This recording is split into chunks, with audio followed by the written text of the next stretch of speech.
আমার বিয়ে হয়েছে আজ ২ বছর হলো। আমরা বাড়িতে ২ যা এবং রয়েছে শাশুড়ি মা। আজ বাড়িতে সত্যনারায়ণ পুজো। সত্যনারায়ণ পুজোয় একঘর লোকজনের সামনে আমার শাশুড়ি মা আমার মাকে কাঁদতে কাঁদতে হঠাৎ বলে উঠলেন, ছেলেটাকে মনের মতো করে মানুষ করতে পারলাম না বেয়ান। একেবারে নির্লজ্জ অমানুষ হয়েছে জানেন। শিক্ষিত হলে কি হবে, কোনো সাংসারিক বুদ্ধি কিচ্ছু নেই। এজন্য আমার মনে যত জ্বালা অশান্তি। রান্নাঘর থেকে কথাগুলো শুনে ভীষণ বিরক্ত লাগলো। ভাবলাম তপস্যা করেও এমন সন্তান পাওয়া যায় না। তার সম্পর্কে মা হয়ে একঘর বাইরের লোকের সামনে কথা বলতে ওনার মুখে একটু বাঁধলো না। সত্যি স্বার্থ আর অর্থ মানুষকে কত নিচে নামিয়ে দেয়। মা হয়েও এমন কথা বলতে পারা যায়? আমার প্রায় ২ বছর হলো বিয়ে হয়েছে। আমি গৃহবধূ। আমার স্বামী পলাশ একটা সাধারণ কোম্পানিতে সেলসের চাকরি করে। এই নামমাত্র বেতন, ফলে সংসারের ইকোনমিক্যালি আমাদের কন্ট্রিবিউশন খুবই সামান্য। আমরা দুজন ছাড়াও বড় ভাসুর যা রয়েছে, এটা আগেও বলেছি। এতক্ষণ কথা হচ্ছিল ওই বর্দাকে নিয়ে। আমার শাশুড়ি মা আমার মাকে বর্দা সম্পর্কেই বলছিলেন। বর্দা হলেন অঙ্কের একজন সিনিয়র প্রফেসর। কলেজ ছাড়াও টিউশন, সেমিনার, পড়াশোনা এসব নিয়ে তিনি সবসময় ব্যস্ত থাকেন এবং একজন বড় মনের মানুষ। আর দিদি ভাই, সে আমার আইডল। একজন গৃহবধূ হিসাবে এ বাড়িতে বিয়ে হয়ে এসেছিল, কিন্তু নিজের শখ আর দক্ষতাকে মরে যেতে দেয়নি, বাঁচিয়ে রেখেছিল শত ব্যস্ততার মধ্যেও। বউ ভাতের পরদিন আমার বাপের বাড়ি থেকে দেওয়া উপহারগুলো দেখতে দেখতে শাশুড়ি মা যখন বলেছিলেন, এ মা, তোমার মামা বিয়েতে শাড়ি দিয়েছে, সোনার জিনিস দেয়নি, ই কেমন আত্মীয় গো? আমি অপ্রস্তুত হয়ে মাথা নামিয়ে নিলেও দিদিভাই বলেছিলেন, কেন মা, উপহারটা তো আর আপনাকে দেয়নি, যাকে দিয়েছে সেই বুঝুক না। আর তারা তো তবু কিছু না কিছু দিয়েছে। হে বাড়িতে তো অনেকেই আছে যারা কিছুই দেয়নি। এরপরে কি আর কথা বলার মুখ থাকে? বলা বাহুল্য, আমার শাশুড়ি মাই আমাকে মুখ দেখে কিছু দেয়নি। অথচ সেদিন বুঝেছিলাম মেয়েদের পায়ের নিচের জমি শক্ত হলে আত্মমর্যাদাটার মাথাও যথেষ্ট উঁচু হয়ে যায়।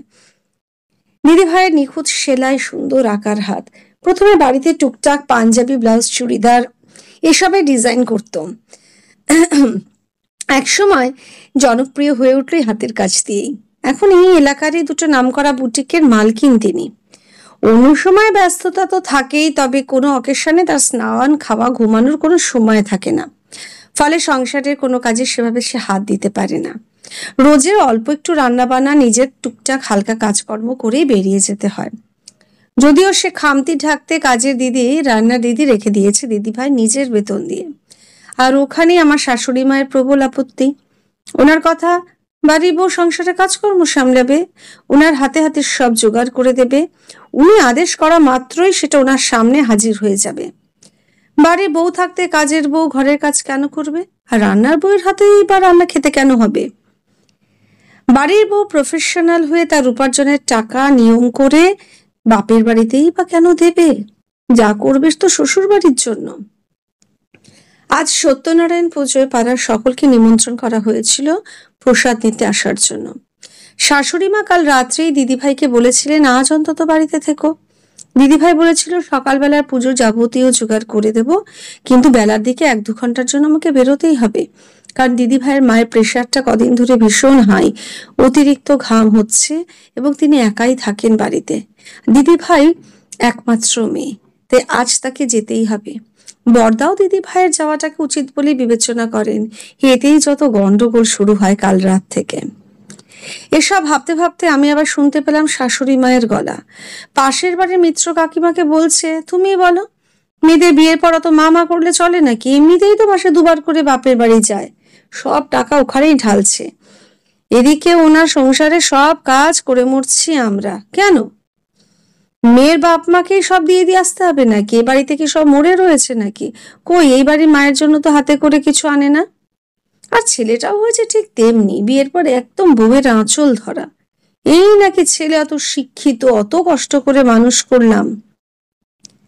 এত বড় মিথ্যা কথা শুনে আমার গা চিরবির করে উঠল। থাকতে না পেরে আমি ঘর থেকে বেরিয়ে বললাম, এত বড় মিথ্যা কথা বলবেন না মা। আপনার ডাক্তার, টেস্ট, যাবতীয় ওষুধ, সংসারের সব বড় বড় খরচ, আত্মীয় পরিজনদের দেখাশোনা, উপহার, সবকিছুই তো দাদা দিদিভাই করেন। দিদিভাই প্রত্যেক দিন ফেরার সময় আপনাকে নিয়ম করে ফোন করে জিজ্ঞেস করে কি আনবে, কি দরকার আপনার, কি খেতে ইচ্ছে করছে। যেটা বললে যত অসুবিধাই হোক সেটাই নিয়ে এসে হাজির করে আপনার সামনে। 2 বছরে একদিনও দেখিনি দিদিভাই খালি হাতে বাড়ি এসেছে। কোন ছেলের বউ শাশুড়ির ঘরে এসে বসিয়ে দেয় বলুন তো? আমার কথা শুনে শাশুড়ি মা তেড়ে বেগুনে জ্বলে গিয়ে বললেন, এলেন গায়ে মানে না আপনি মোড়ল, তোমাকে কি কিছু বলেছি বৌমা? তোমার সুনাম আমি সব জায়গায় করি যে আমার ছোট বউয়ের মতো মেয়ে হয় না, আর তুমি বড় বউয়ের হয়ে সাফাই গাইছো, এক ঘর লোকের সামনে আমাকে মিথ্যেবাদী করে দিলে। ভয়ঙ্কর মেয়ে তো তুমি মা। আমি উচিত জবাবে বললাম, আমি আপনার পছন্দের বৌমা, কারণ আমি আপনার কথা মতো চলি। বছরে একবার দুবারের বেশি বাপের বাড়ি যাই না। আমাকে বুঝে সমঝে চলতে হয়। আমার স্বামীর উপার্জন কম, সংসারে কাজকর্ম আপনার হুকুম তামিল করে সেটা পূরণ করতে হয়।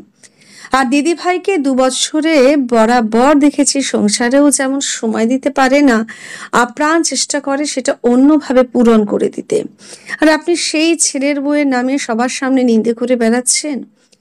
আজ কোনো কারণে আমি 2 দিন বিছানায় শুয়ে থাকলে আমার সম্পর্কেও তো আপনি ওই কথাই বলবেন। কথাগুলো এক নিঃশ্বাসে বলে আমি হাঁপাতে লাগলাম। সাধারণত আমি এসব বলি না, কিন্তু এখন বুঝি কিছু সময় বলতে হয়, মুখে কুলু এঁটে থাকলে হয় না। আমি বললাম, সংসারে আমার দিদি ভাইয়ের আপনার সবারই তো অবস্থান এক।